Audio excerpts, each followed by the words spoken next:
Evan. Evan, please. I could use your help. It's just been the two of us, and that's worked out sort of. But also it's not working at all. If only your father were here. The way he had with people, he was amazing, wasn't he? Just with his interactions. He would know how to talk with you. He made people feel good. It didn't matter if he was talking to a mechanic or a doctor. Everyone liked him. That's who he was. I don't know who he was.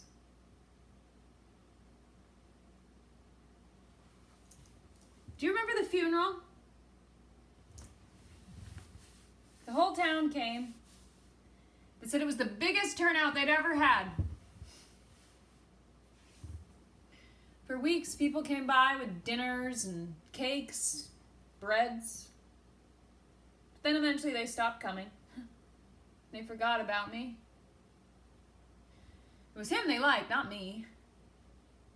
I was just a reminder that he was gone.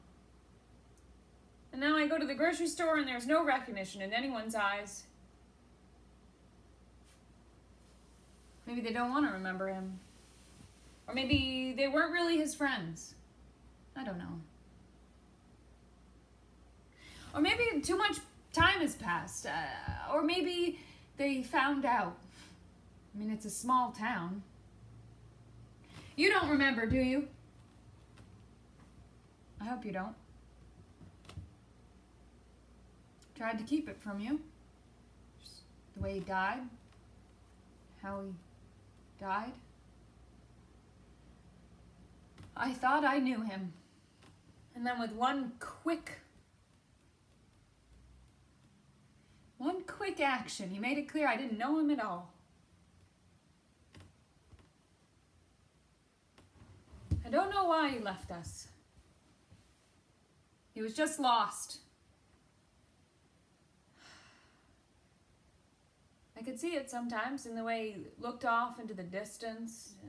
He just wasn't there. So charismatic all the time. And then moments that he wasn't there. The darkness.